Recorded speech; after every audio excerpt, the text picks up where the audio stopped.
Hello, and thanks everyone for joining us today for our webinar from the Institute for Research on Poverty at the University of Wisconsin-Madison. I'm Katherine Magnuson. I'm the Director of IRP and a Professor of Social Work, and I'm going to be hosting our webinar for today. This webinar's topic is very near and dear to my heart. It's on the challenge of childcare during the COVID-19 pandemic. We've put together a great panel of speakers for you today, and I can't wait to hear from them. First, we're going to hear from Juliet Bromer, who's a research scientist at the Erikson Institute. Next, we'll hear from Daphna Bassok of the EdPolicyWorks at the University of Virginia. And finally, my colleague Alejandra Pilarz of the Sandra Rosenbaum School of Social Work will provide comments as a discussant today. I want to thank all of you for attending our virtual event. I also want to thank the Office of the Assistant Secretary for Planning and Evaluation for their support of this webinar series. That said, of course, any positions or opinions expressed in today's webinar aren't necessarily those of either ASBE or IRPs. We are recording the webinar today, and we'll be sending out that recording to anyone who registered for the webinar. You can look for that next week or early next week. The format today is that we have about an hour for our time together, our event together, and we're going to try very hard to save the last 15 minutes or so for your questions. I'm going to ask that you place your questions into the Q&A function rather than the chat function. I'll look at both, but I'm asking if you can remember, use the Q&A function, not the chat function. And I will go ahead and ask as many questions as we can when the time comes for questions. So you can go ahead and write them when they pop into your brain, and I will keep them so that when we get to the Q&A section, I can ask them of the speakers. Again, our first presentation today is going to be from Juliet Bromer. She's a research scientist at the Erikson Institute, and her research focuses on programs and systems that support home-based childcare. She'll mostly be talking about a recent brief that she released by the Erikson Institute on family childcare providers, and it draws on interviews with providers in 4 states to learn about how they've been managing during the pandemic. So I now want to thank Juliet and turn it over to her. Take it away, Juliet. Thank you. And I will finally say that for most people, I hope you know that you have options for viewing, and I would suggest that you put it on to speaker view, which will enable you to see Juliet and her slides most clearly. Great. Thank you, Katherine. Great to see so many people tuning in today. I'm going to share some findings, as Katherine said, from about family child care providers' experiences during the early months of the pandemic. They're part of a broader study that we are conducting at Erikson on the decline of family child care in the U.S. I want to acknowledge the generous support of our funder, the Foundation for Child Development, as well as the many researchers and staff at Erikson Institute and beyond who are collaborating on this study and who co-authored the brief that I will be drawing on. And I see some of them are on the call today, which is wonderful. So I'm going to start with a definition and brief overview of family child care for those of you who may not be as familiar with this sector of the early care and education workforce. Family child care is defined here as paid and regulated early care and education offered in a provider's own home to a group of children where at least one child is not related to the provider. Family child care is a vital component of the early care and education workforce. More infants and toddlers are cared for in these settings than in center-based care. It is a convenient, accessible, affordable option for families working in low-wage, non-traditional hour jobs. And because it is rooted in neighborhoods, it may be a community economic asset. These are small businesses, many of them.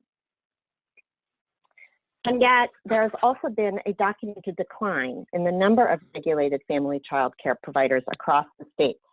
This figure from the National Center on Early Childhood Quality Assurance brief shows the decline cuts across all sectors, but is most significant and steep for small family child care providers where there is only one provider caring for a group of children. And here you can see in orange, the decline is 52% across the country, declined by 52% between 2005 and 2017. So the findings I'm going to share with you today are from, as I said, a broader exploratory study that is trying to understand some of the factors behind that steep decline. And we're particularly interested in understanding family child care providers' perspectives on the decline and these trends in supply. That broader study includes focus groups with current providers, interviews with those who have left the field, as well as interviews with stakeholders across 4 states, California, Wisconsin, Massachusetts, and Florida. For this presentation today, I'm going to share findings from a subsample of 123 family child care providers who participated in one of 22 focus groups between this past March and June. All the providers in this study were licensed, registered, or certified, depending on state regulatory policies in those 4 states. In March, as we had to quickly pivot to conduct our focus groups virtually, we also added some questions to our study design and our protocols, including how has the COVID-19 crisis affected family child care businesses? How do family child care providers think this crisis will affect their business looking to the future? And what kinds of supports do they need right now? This chart just shows the percentages of providers in our sample who were open or closed during the time of the focus groups. And as you can see in green, the majority of providers that we spoke to were open. They remained open during the shutdowns, with the exception of Massachusetts, where there were mandated closures of child care programs. Child Care Aware of America, just as an aside, has collected data across the states during the shutdowns, and found that in many states, family child care providers were more likely to remain open than other child care settings. And here we have just the demographic characteristics of the providers in the focus groups that I'm going to talk about today. Our sample is mostly women of color. This is a more highly educated sample than national samples of family child care providers, and also probably a more well-off sample. So you can see very few providers here were reporting that they had extreme difficulty, economic hardship, or extreme difficulty with their household income. I will mention that 1/3 of our focus groups were conducted in Spanish. Okay, so I'm going to turn now to some of our findings. And these findings are also detailed in a brief that I think you have the link to, and it's also at the end of my slides. So the first big theme that we identified in the focus groups was that providers who remained open experienced barriers to offering safe and sustainable care.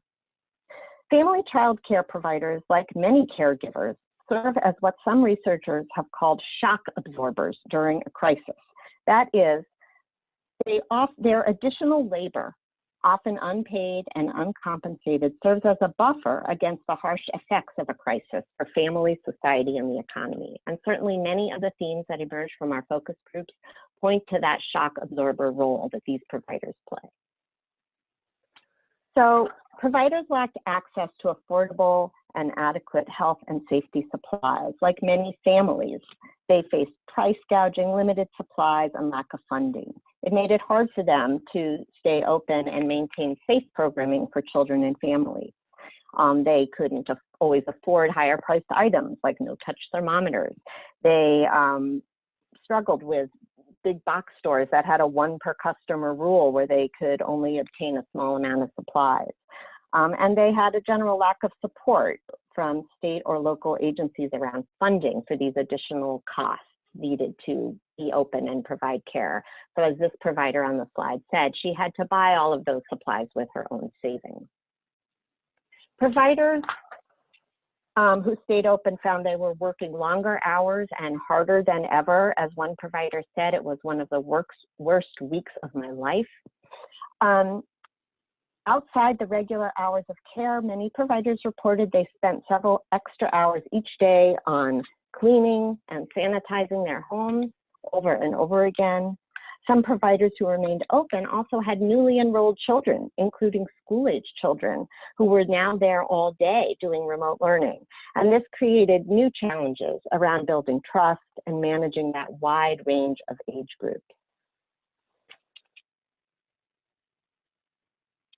Many providers feared for their own health and the health of their household members. And this was certainly a challenge. Providers told us they had underlying health conditions or their families suffered from diabetes or asthma or heart disease. And they had real concerns about bringing children and welcoming families into their home.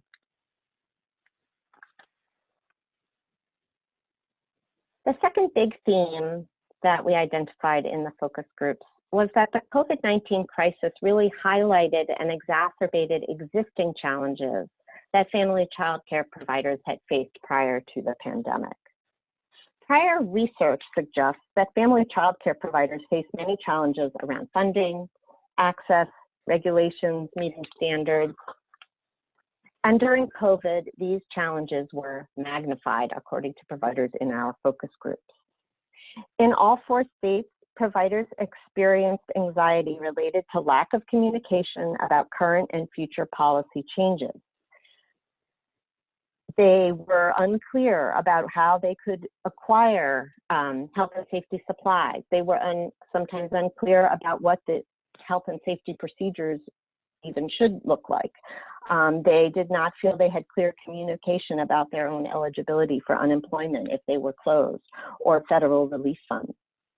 There were also language barriers. In Florida, providers reported that training around new health and safety protocols were only offered in English. During the crisis, some providers talked about changing regulations. Some states loosened ratios and group size requirements early on to allow providers to care for more children of essential workers, only to have those rules changed back sometimes without providers being notified, and suddenly they find themselves out of compliance and needing to make decisions about who would stay and who would have to leave their home. Many providers prior to the pandemic do not have health insurance. They are small business owners, they cannot afford to pay for health insurance, and they do not get health insurance through subsidy programs if they rely on those systems for income. Lack of health insurance was clearly a major concern during the early days of the pandemic and continuing on because of the very real fear of getting sick. And this one provider from Milwaukee really says it all. She says, who's going to stand up for us? Will we have a system? Will we have a support system if something happens? What type of support will our families receive if we're affected with the crisis? And would anyone care about me and my family if one of us contracted COVID by taking kids in? Enrollment was another theme that came up that was something that providers were dealing with prior to the pandemic. In fact, low enrollment and decreasing enrollment is one of the factors that may be behind the decline that we see. But this was a challenge. Obviously, decreased enrollment means less income from the child care business. During the spring, providers who remained open in California, Florida, and Wisconsin saw decreases in enrollment even when they were caring for children of essential workers. One provider in California reported that she had lost $5,000 a month. Others feared that parents might lose their jobs, and that would lead to even more decreased enrollment. Thank you, Catherine. Some providers who had private pay families asked parents to continue to pay to keep their slot, even if they were not sending their children. So that was a strategy that some providers were able to do. Those who participated in the subsidy system and relied on the subsidy system for payment had different kinds of challenges. While the providers in the 4 states were continued to be paid by the subsidy systems, those rates did not fully cover the cost of care. And we know that subsidy rates do not fully cover the cost of quality care. And this was an issue prior to the pandemic, but given all the additional costs that I have shared that providers talked about, it became even a heightened issue, that they were just not being paid for the full cost of care. One story we heard was that providers who were caring for school-age children, those children were now in their care all day long, but they were not getting compensated by the subsidy system for those additional hours. That's an example.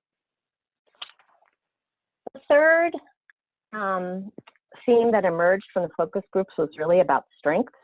Providers see themselves as uniquely able to meet the needs of children and families during this crisis, and yet they continue to feel a lack of recognition and appreciation.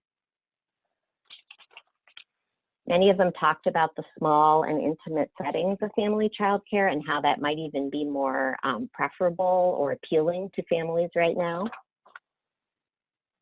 But more than that, they talked about how they were quickly able to adapt their routines and educational practices for children because they are small and nimble. They talked about swiftly reinventing their child care programs to adapt to the new groups of children they had, or to the new precautions they had to take. So providers took outdoor walks instead of trips to the local park.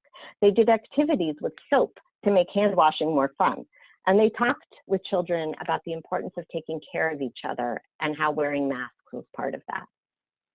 They also reached out to families. We know from prior research that family child care providers develop very strong, close, supportive relationships with the families of children in their care. And we heard a lot of stories about how they were continuing to do that through the crisis. They were shared stories about providing families with resources and information about the pandemic, as well as concrete support, such as bringing diapers, groceries, and meals to families, delivering those things.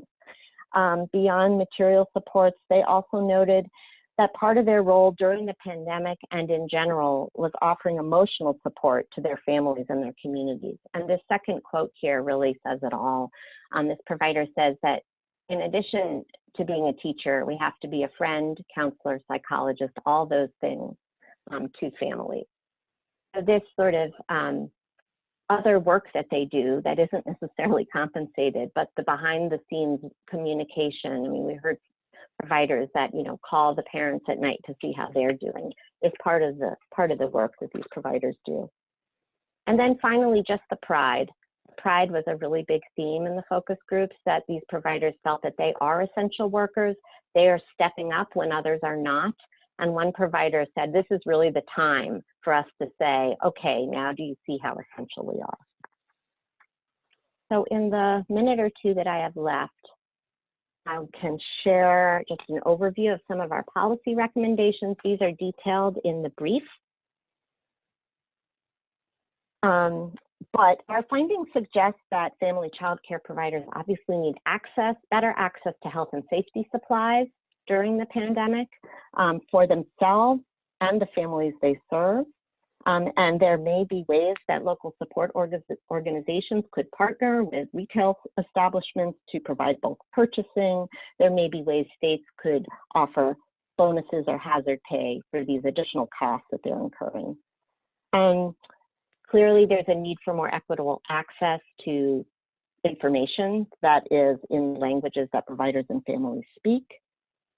States might consider ways to extend unemployment benefits to family child care for those who are closed, or for those who are open to consider ways to increase access to affordable health care. Paying providers a living wage is an ongoing issue. It was an issue prior to the pandemic. To really re-examine the way our subsidy systems are set up so that they pay providers the full cost of providing care. And then finally, I think during the short run, providers need support around school-age childcare. And if they really are going to be bearing the burden of facilitating remote learning, they're going to need help from schools and school districts and how to do that in the best way possible. So I'm going to stop there. This is the link to our brief, and I'm really looking forward to the other presentations in the Q&A. Thank you. Thank you very much, Juliet. Next up, we're going to hear from Daphna Bassok. Daphna is an associate professor of education and public policy at the University of Virginia School of Education and Human Development and at the Batten School of Leadership and Public Policy. She is also an associate director of EdPolicyWorks. She's going to be talking about a report that is looking at the experience of childcare, Head Start, and pre-K teachers, I believe in Virginia, her home state. So I'm going to hand it over to you, Daphna. Thank you very much.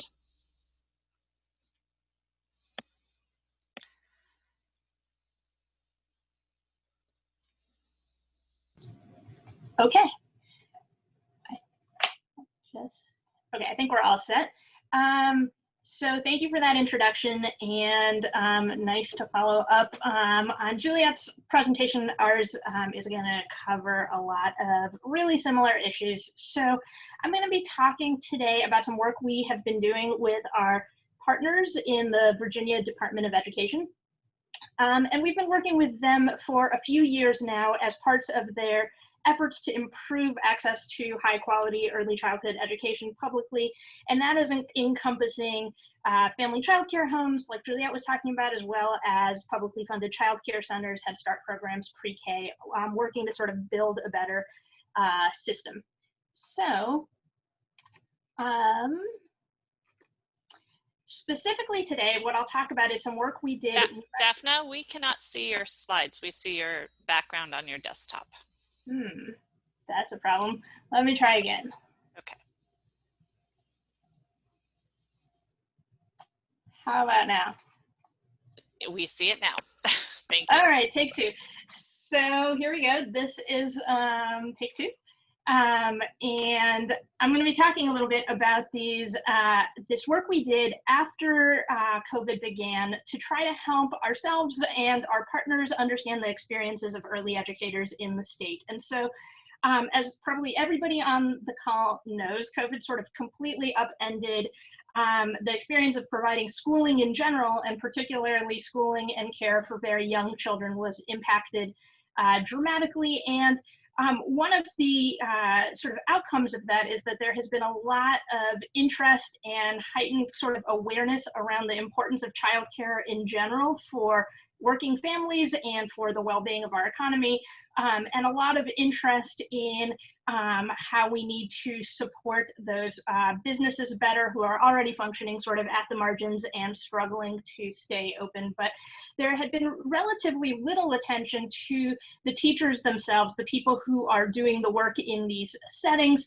And so that was really the focus of what we tried to do by going out and collecting data. So what I'm going to be talking about is a survey we conducted a few months after COVID started. And the idea of the survey was to better understand the experiences of early educators across all settings, what COVID was doing to their work lives and what it was doing to their financial stability, as well as a whole bunch of other things that are in the report that this is based on, but I'll focus today on financial stability for teachers, and particularly how that looked in child care centers relative to school-based settings.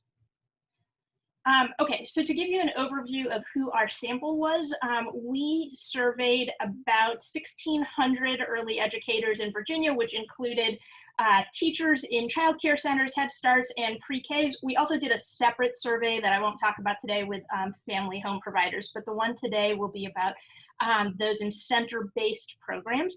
And we surveyed anyone working directly with kids, including the lead teachers, but also assistant teachers, aides, floaters, paraprofessionals, anyone that was in the classroom.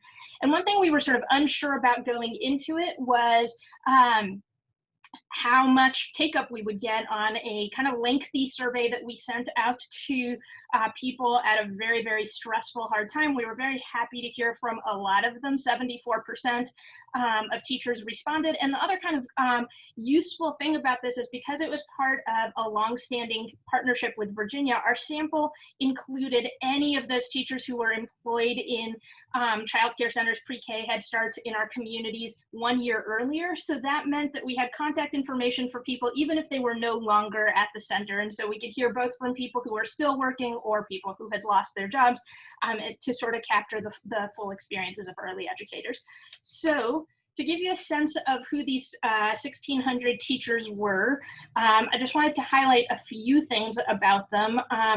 The first is that our teachers in child care centers, both lead and assistant, have a very different educational profile relative to the teachers working in early childhood classrooms in the schools. So you can see that 51% of teachers in child care centers, the lead teachers, had a high school degree or less. That was true for essentially none of the pre-K teachers. And even the assistant teachers at the school on average had higher levels of education than the lead teachers working in our child care centers. The other thing to highlight about the two groups is very, very different access to resources, poverty levels, incomes, etc. So here I'm highlighting that of the lead teachers in child care centers, roughly 2 in 5 reported that their household income, not just their own income, but their full household income was under $25,000. And again, that was true for essentially no teachers working in the public schools. And this information is coming from a year before the pandemic hit. So these are not pandemic effects, but just sort of the differences in the pay profiles of teachers across these two settings. And the last thing about just sort of orienting you to our sample, the samples also looked quite different as far as the racial composition. And for those of you who sort of study early childhood or the child care sectors, you won't be surprised to see that Black and Hispanic women make up a much larger share of child care teachers than schools. So for instance, we see that 25% of the lead teachers in centers were Black compared to only 7% of the lead teachers in schools. Okay, so now I want to talk a little bit about the impact on early educators' work. The first thing I'll note is that a lot of different things happened to child care centers operations roughly in May when the pandemic, a couple months after the pandemic hit. And so in Virginia, there was not one particular order telling them what they needed to do, and businesses had to make their own call around how to proceed. You can see that in our sample, which is about just under 200 child care centers, about half of them shut down, and another third, a little over a third, were open, but just serving the kids of essential workers, and a few reported they were open as usual. This is in really, really sharp contrast to what happened to the public schools in Virginia. There's a governor's order to shut down the school, and so basically 100% of the teachers that responded to our pre-K sample of teachers working in early childhood in the public schools were working remotely and not seeing children in person.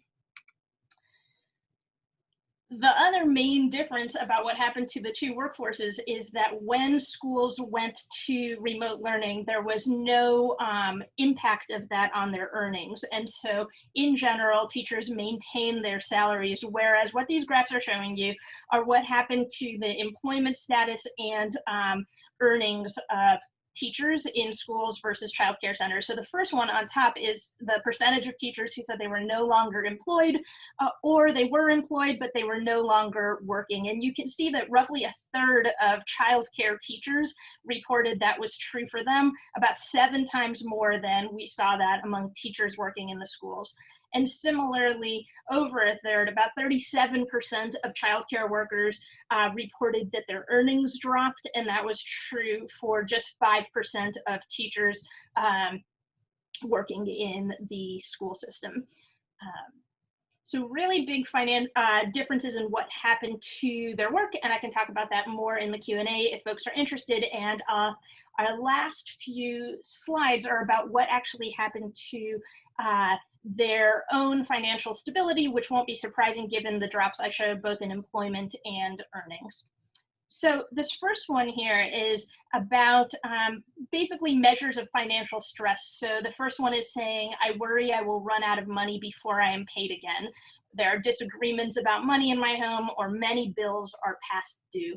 And you can see that in all of them, there is kind of striking pattern where the reports from lead and assistant teachers working in childcare centers are almost across the board twice as high or more than twice as high as what we see from childcare teachers. So for that top one about being worried that money will run out, that's pretty much a third of childcare teachers reporting that is true for them, compared to just under 15% of school-based teachers. So those seem high rates for all the groups and sort of for educators in general, but the gap is striking. And another thing we found very interesting is that across the board, assistant teachers working in the school system looked significantly better off than both lead and assistant teachers working in childcare centers. So even in the non-lead role, we see these disparities.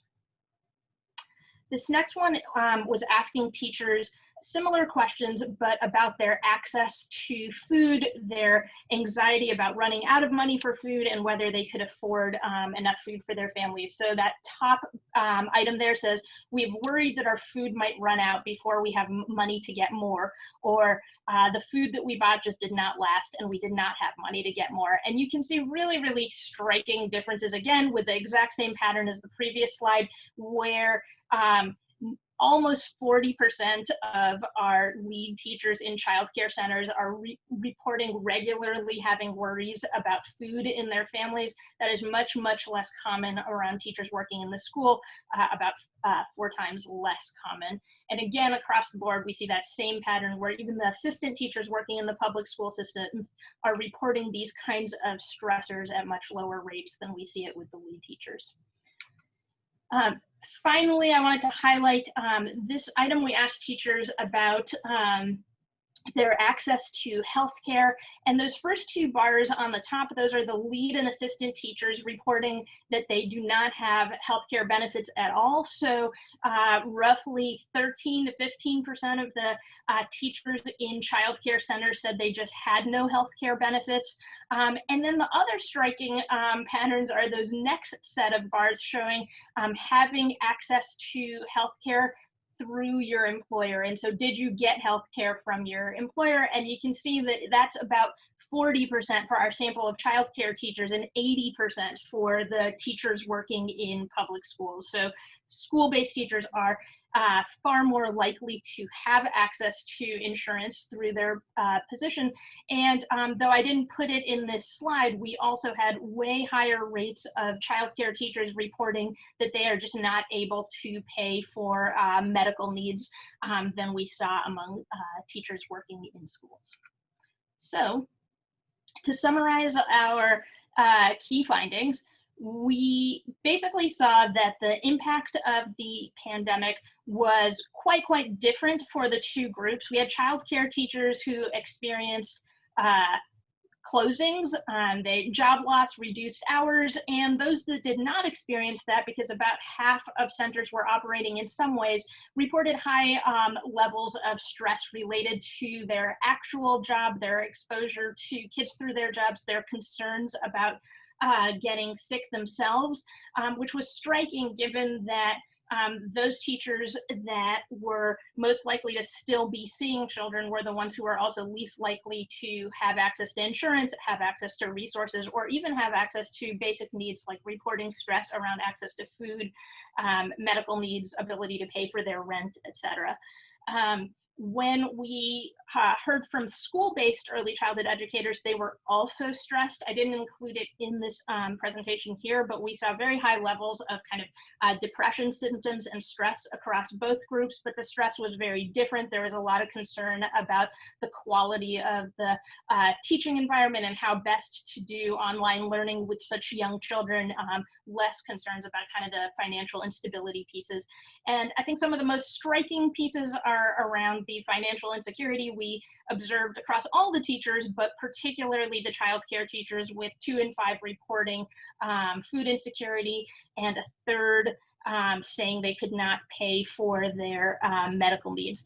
And then I have this as sort of a bolded final point, but one of the main things that was really striking to our team is that everything we sort of are documenting here about the differences across groups is coming from data we collected post-COVID, but we also collected similar data in 2019, and these striking gaps are not new gaps.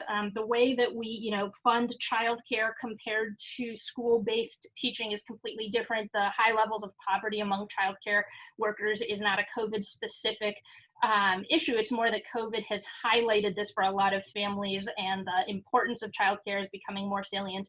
And therefore, I think it's highlighting, and I think Juliet was talking about this as well, this kind of opportunity to think in this moment if there is a way to reimagine the way that we fund and think about childcare to ensure that the resources are in place so that the people who do the work that's very important both for the stability for children and for families and for the economy are not themselves experiencing high rates of poverty and stress themselves. So to wrap up, what I share today is all part of this report that is highlighted on the right here, and I've shared the link on the left as well as our website. A bunch of my collaborators, I think, are on the webinar, so their names are all here, and they did a lot of the heavy lifting collecting the data, so thank you to them. And our partners at the Virginia Department of Ed and the Virginia Early Childhood Foundation as well, and I'm excited to hear your questions and talk further. Thank you. Thank you very much, Daphna. We're going to turn to our discussant, Alejandra.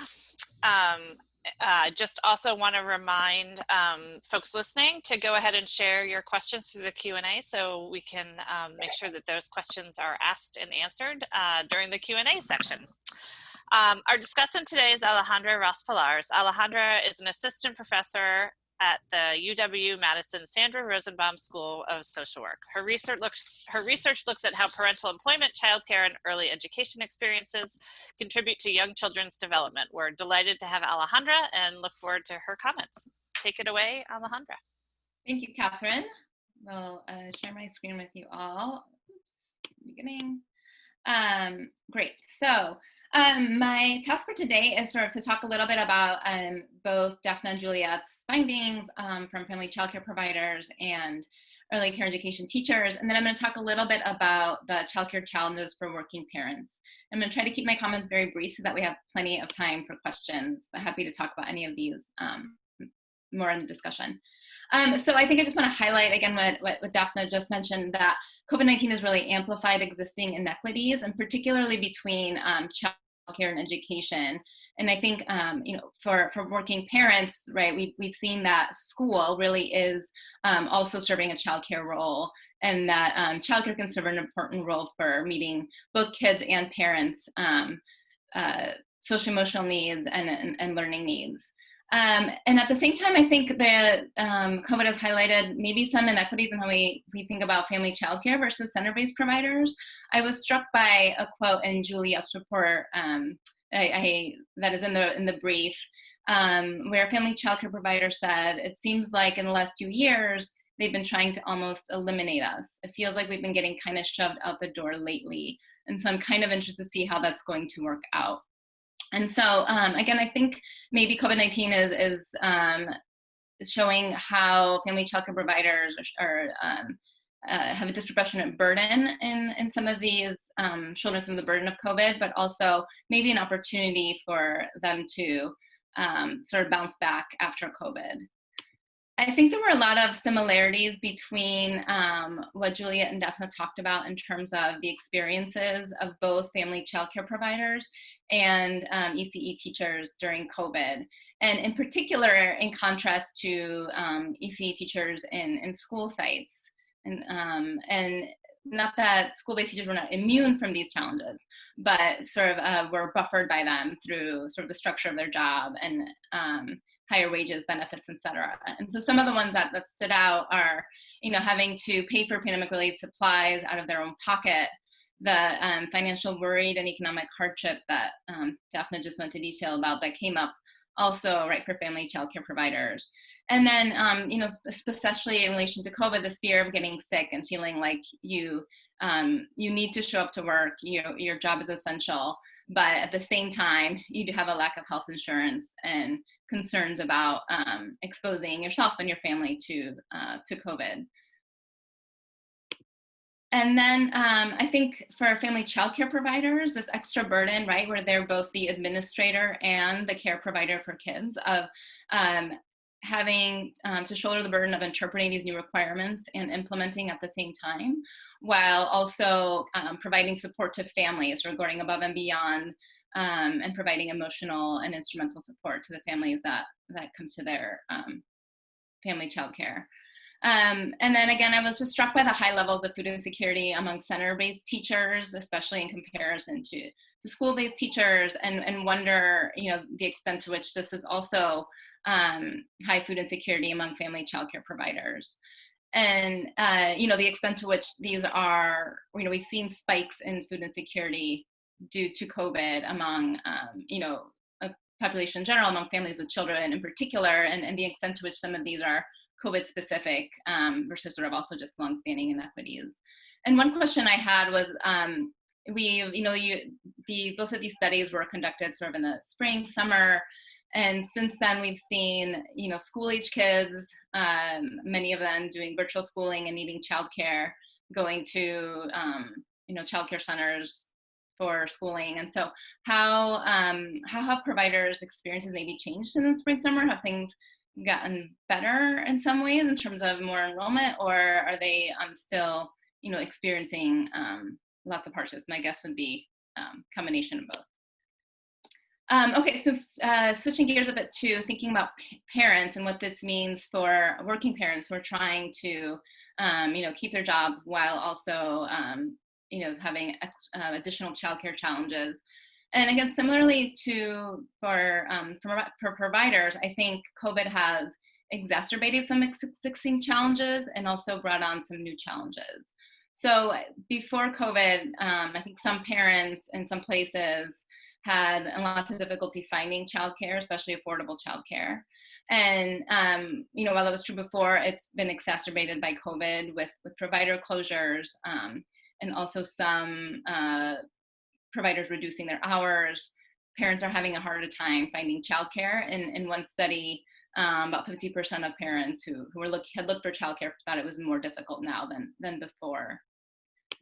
And then many parents have, like providers, have concerns about the safety, particularly of center-based care due to COVID-19. And so again, in one survey of parents, about 2/3 were concerned about sending their children back to center-based care, and about 1/3 were considering switching to in-home care. And so one question is, how is that playing out now? And also in the longer term, will parents' preferences for in-home care persist?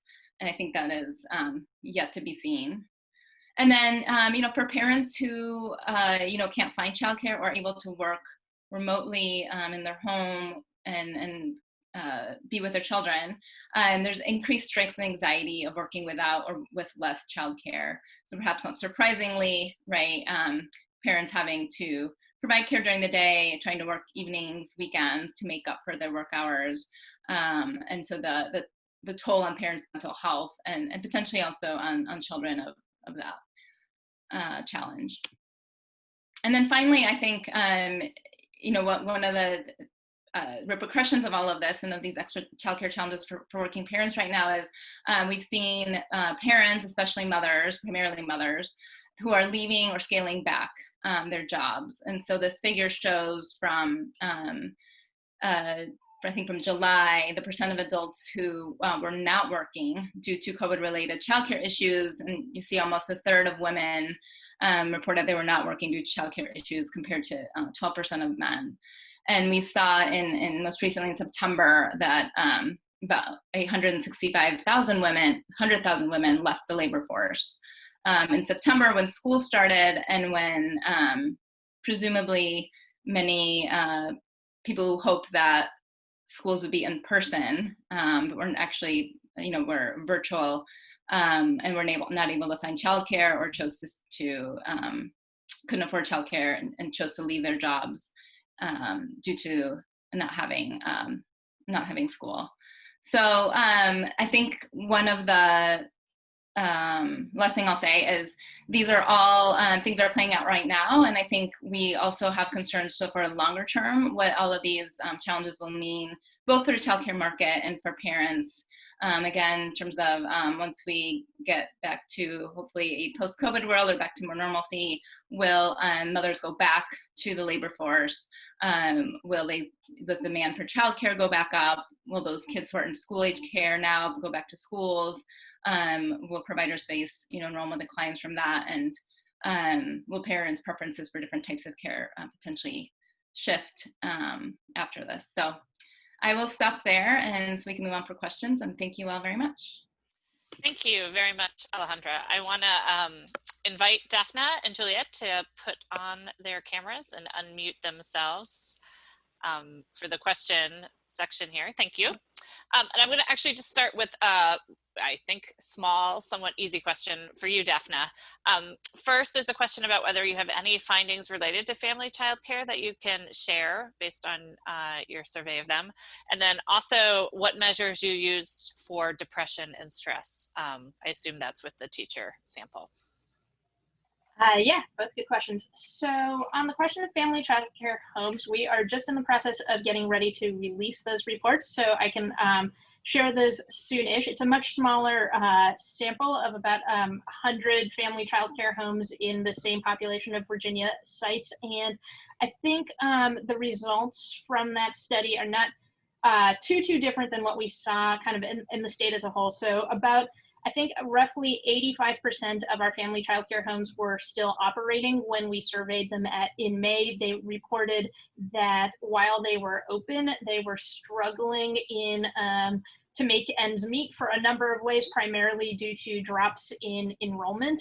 They were reporting, we saw about like one of the kind of neat things about this is we asked a bunch of these depression and financial instability questions in 2019, so we could actually see, like, from 2019 to 2020 what changed for people, and so we saw kind of an increase of about 10 to 15 percentage points in most of the financial insecurity questions, the kinds of things I showed you here. So definitely an increase in teachers reporting that they were struggling to have the resources they need. And then on the kind of mental health things, we also saw a doubling in the teachers who were reporting sort of clinical levels of depression signs. I will say that's like a segue to the other questions you asked me, Catherine, about how we measure depression and things like that.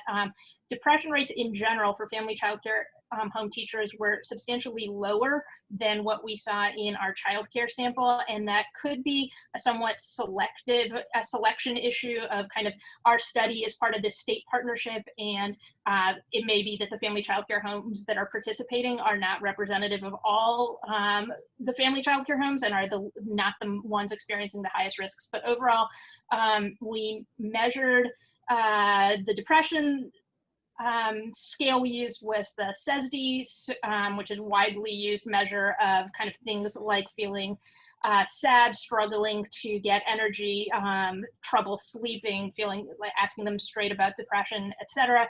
And both for all teachers across the board, so school-based childcare and family day homes, we saw increases for, I didn't show it in the slides, but for childcare and school-based teachers, it was about a third of teachers, upwards of 30%, which is a little bit higher than what we are seeing for people post-COVID nationwide. And the stress measures were kind of a smattering. We were trying to measure sort of professional stress at work, financial stress, which is some of what I showed you, as well as just kind of family stress and things like that. So a set of items like that. Thank you. We had several questions where folks were interested to hear if you heard or learned more about the types of supports that maybe were effective, either thinking about CARES money that came available or other local initiatives or efforts that maybe they experienced. And I guess this might fit more for Juliet, although I don't know if you asked about this, Daphna, but supports and help and efforts that they found had helped them during this time. Federal, state, local? So I can start. We didn't hear a lot about that. We were talking to people really at the very beginning.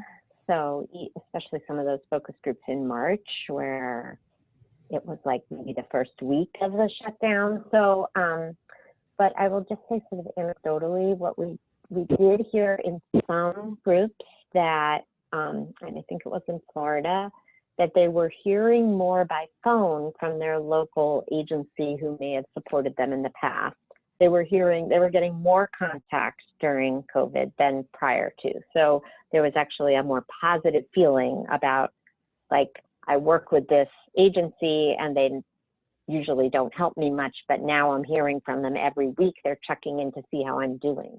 So that's it would be interesting to learn more about that and to what extent that kind of support is ramped up. We have been hearing just across some of the other data sources that there's something about online support that may have some benefits. I say this is just very like a conjecture, but that it's not as intrusive as going into someone's home. And so there may be ways that providers are experiencing more support from their agencies. It's easier now to just call someone and see how they're doing, or to check in on a Zoom call or that kind of thing. So we didn't study that in the focus groups, but those are my thoughts on that. Yeah. Thanks. Anything to add, Daphna? Yeah, I mean, so again, we were in May, so it was a little bit early, and at that point, we did ask them questions about kind of their level of feeling supported by the families that they're serving, their local early childhood community, as well as kind of the state and the federal supports. And for the most part, people were reporting high levels of support, though there were a lot of issues, especially for childcare workers, about these kind of hard situations around who got to have unemployment benefits, who didn't get unemployment benefits, what happens when your hours were reduced but not reduced enough to get unemployment. So there were a lot of these questions about, I'm working this, comments that people wrote in about the amount they were working that was still not enough to get the unemployment, or where unemployment benefits were actually paying folks more than they could be earning by staying at their job. And so I think there's a lot of people feeling high levels of stress about kind of taking on risks and receiving reduced pay, but not any of the supports. So while they kind of reported relatively high levels of supports, they also reported very high anxiety levels about their work lives. Yeah, clearly a very challenging time for everyone. So I wanted to add, Catherine, yeah, I wanted to just add one other thought I have, which is in one of the focus groups in one of the states, providers talked about having an opportunity to talk directly to policymakers at the state level and how much they felt heard in a way they hadn't before. And so I guess that state had been doing some sort of listening sessions with family childcare and had really focused on that. And I thought that was really meaningful. And so it's not so much like a direct material support, but it's that the state is actually listening to us and wants to understand where we're at. So yeah. So one of the themes that comes through in both of your presentations is the issue of wages and the financial challenges of being a family daycare provider. So several of the questions we got related to the extent to which you have suggestions or concrete steps that might help secure better wages or a better financial model for providing family-based childcare. So tall order, I know, but I'll open it up. Daphna? All right. Yeah, I mean, I think that the amount of public investment would really need to substantially increase, and that is where I think, my mind is, and lots of early childhood advocates' minds are right now, is around, in this moment with this election, can we move to a moment where we're making drastically larger investments in the public funding for childcare, both to improve access, but also to improve the resources so that there isn't a tension between families' ability to pay and the poverty level of the workforce. And I saw in some of the questions that people raised, particularly a workforce that has lots of Black and brown women in it, and how do we get enough resources in it to make it more equitable. So that's really high on the list. I think, we're talking a lot about livable wages. That was also in Juliet's presentation, I think super important. the work we're doing in Virginia right now that we are the most excited about involves a project around the state using dollars to give funds directly to childcare workers for them to use however they want. So we have been doing this study of giving childcare workers an additional $1,500 to just use, and both from their responses to that sort of income support, as well as from an experiment we just conducted, we're seeing really big benefits of like a $1,500 payment to teachers, which is not a huge amount of money, but made a very big difference, both in how they felt, but also concretely in the turnover we observed in those sites. So we're trying to push very hard on the idea that pay supports would have sort of major implications both for these people and for the quality of care children can access. And is that a state program, or where's the funding coming from it? Yeah, that's a great question. So the funds right now are coming through our federal preschool development grant program. And so we're using the dollars from that in a way as kind of like a demonstration, but it is something that is currently being discussed by our state as so we're trying to think about like more longer term supports for how do we sustain something like that and take it to greater scale than we have been able to in the current project. Excellent. Juliet, do you want to jump in? I would just add that I think the conversation about the subsidy system and how states set rates is a conversation that's already happening pre-COVID, but I think it's like people are talking about it more now and how to rethink how those rates are set so that they actually pay for the cost of quality care and that they are equitable. And I think in general, and so that's a specific area that I think there needs to be some work done around that. I don't have the specific recommendations of how to set those rates, but I know that there are people who work on that who have ideas about that. So that's one thing. I think what I've been thinking about lately also though is just their work in general. Like is the pandemic going to shift how we value care work? And will we see a shift in willingness or appetite for actually paying for care work? It's a theme that just came up over and over again in our work is how much unpaid labor there is happening. They're doing so much more work that they're not getting paid for. So. Daphna, do you want to comment on anything about the contrast between K-12 teachers and their pay versus childcare workers, or not so much?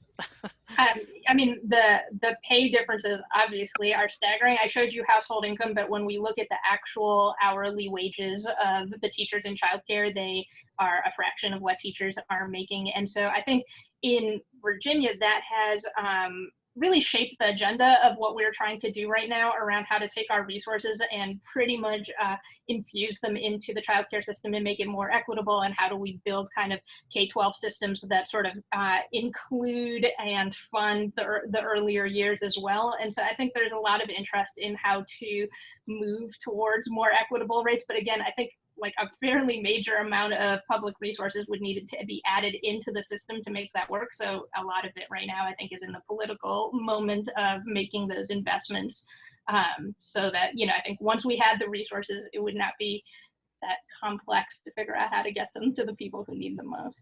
Right, and just to point out, right, the disparity isn't just wages, but also health insurance provision and support as well. Right. It's really on sort of everything. So all the wages, benefits, but also everything related to professional development and even just the length of the school year, the hours worked, everything around that is incredibly different across settings. Okay, so we have about 1 minute for each of you to make a final important point.